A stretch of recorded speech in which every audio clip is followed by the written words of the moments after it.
Greetings, everyone. Hope all of you are having an absolutely fantastic day. We're back again with more Pathfinder, Wrath of the Righteous, and Owlcat has dropped yet another patch. This one is actually pretty large. I'll go through some of the things that they fixed, and of course, as always, I'll leave the patch notes in the description, but there's definitely a lot of things that they fixed, maybe not quite the things that you're focused on though. So I'll highlight some of the main stuff. For the Conspiracy in Shadows quest, Yaz would not teleport you if you wanted to do it after some preparations. That should now be fixed. Originally, apparently, there was a way to duplicate Areelu. I have no idea how you get that done, but apparently it's been fixed. And in a change that I know many of you will appreciate, some of the enemies in Blackwater were stronger than originally intended. That has been fixed. I know so many of you all have reached out about how the heck am I supposed to get through this place. I keep telling myself one day I'm going to create a guide for it, but I just haven't gotten around to it yet. Crusaders and NPCs wouldn't get devoured by swarm that walks in the Crusaders camp. That has been fixed. The Midnight Fane in Chapter 5 has been visually improved. They've added 2 additional difficulty levels for the Crusade. That should be interesting to play with.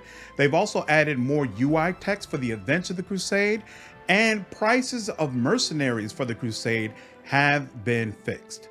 It was possible to buy the resources only in the city building mode. Now it has been moved into the Crusade resources window, so of course it's easier for you to access. And before, it was impossible, or it could become impossible, to rank up diplomacy in the Crusade. That has now been fixed. They've done several updates for the Gold Dragon Mythic Path, so it was working incorrectly with the effects which increased ability scores. That should be fixed. Gold Dragon was gaining double levels after doing one of the Mythic quests. That has been fixed. And Gold Dragon didn't receive the correct bonuses for entering dragon form. That should also be fixed. For the Ranger, favored enemy flying and favored enemy large were not working correctly. That should be fixed. And then yet another change that I know many of you are looking for. The charge ability was getting interrupted randomly in turn-based mode. Again, they are saying that that should be fixed. I remember this being listed in the last major patch notes, and some of you reported back saying, no, it's still not working. So hopefully now, for real, charge should be working properly. The game could freeze when using the Lexicon of Paradox. That has been fixed. There have been multiple improvements for the Mythic Retrain UI. I can't wait to go into the game and look at this. The retraining user interface that they had, I was playing around with it last night. It's terrible. It was absolutely awful. So there is nowhere to go but up. So definitely looking forward to the changes that they've made. Your commander's appearance sometimes wasn't properly changing in the Mythic level up UI. That should be fixed. The behaviors of numerous enemies have been improved. And then finally, some achievements for fighting on core difficulty level and higher couldn't be unlocked. That should now be fixed.